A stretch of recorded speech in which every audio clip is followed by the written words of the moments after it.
Hey, this is Suzette Ellen. I just want to introduce one of my really cute children's templates. It's called So Sweet. And here is a little sample of it. Here's all the different layouts. They're available in blues and pinks and peaches.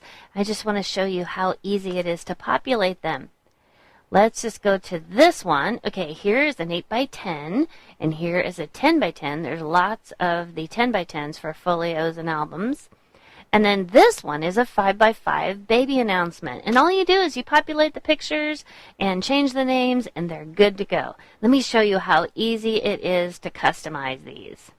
Now, if you open your pictures and they're too big, Control or Command minus makes the pictures smaller. So that gets them out of the way so you can actually see what you're doing. And what I want to do is put this little black and white in this little box. So on my template, I'm going to click on the layer. I'm going to use the Move tool. I'm going to click on that layer. Now, here's all my layers, my background, my edges. Here are the text layers, and these two are the placeholders. They're red. The red ones are always the placeholders. And if I just click on that layer, when I drag my image in, it comes in on top. Wow, that's a big picture. It's because this is just a little 5 by 5 layout. So I'm going to do Control or Command T to transform. Can't see my handles though, so Control or Command 0 will expand the pasteboard so I can see my handles. Isn't that handy? So now I can hold Shift to size it down without distortion, but if I add Alt, it goes towards the center twice as fast. So let's do that. And I'm going to get it a little closer to size. Now, usually I will clip it to my placeholder first. So Control Alt G clips it to the placeholder. So now I see what's visible. And then I'm going to transform again and size it down. I need to make sure that my picture is bigger than the box. Oh, that's perfect right there. And hit OK. Pretty easy, huh? Now, it would be nice if there was a little bit more of them showing. So let me make that a little bit wider. Let's say I want it to show that much. So the box is a little too long, right? If I just click the name of the placeholder layer, I can transform my placeholder to any shape I want without distorting my picture. Isn't that clever? Okay, so we're making good progress here.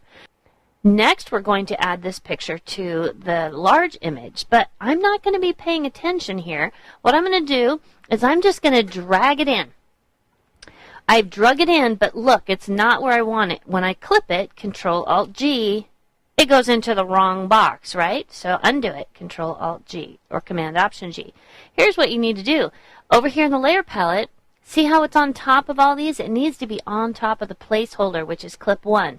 All I have to do is drag it down the stack and put it right above clip 1, the placeholder I want. Then when I do Control Alt G, it clips it into that placeholder. That's perfect. So now Control T, Control 0 shows my whole image. I'm going to size it down smaller, move it over a little bigger. That is beautiful right there. Control or Command 0 fills my screen. Wasn't that easy? Super easy to populate these. Only takes a couple seconds. Now, I have actually already changed the text to the right names, but let me show you a little trick. Let's say you want to change this text and you want it spaced out rather than so close. All you have to do is highlight your text and hold the Alt or Option key in the down arrows or the up arrows to reposition that text. Same here with excited parents, Julia and Dimitri. These are close, then there's a big space, and these are close. So if you want these spaced out more, you can highlight them and hold the Alt or Option key and the down arrow keys to space them out. Or let's say you like where Julia and is, but you just want Dimitri lower. You can highlight just one layer, hold the Alt or Option key, and then space them out just a little bit. So that is really helpful when it comes to working with text and you want to modify it just the way you like. So that's all it takes. Isn't this great? One more thing. Let's say you want to change a color, a little too peachy for you. Well, if you open this one that doesn't have the adjustment layer in it, this is the original color that it was designed, all you have to do is click on the layer that has all the background layers below it, and add an adjustment layer, which is the little half black and white circle, and do hue saturation. With hue saturation, you can change the hue to whatever color you want. Let's go, oh, that's really cute, a little bit more pink there. If it's too pink or too saturated, of course, you can take it down to make it kind of soft and less saturated. Ooh, that's kind of pretty. So once you do that, if the color of the text is way off, then you're going to have to change the color of the text and change the colors of the edges of the image. But, of course, this is completely flexible. Everything's in layers because I want people to be able to customize as much as they like.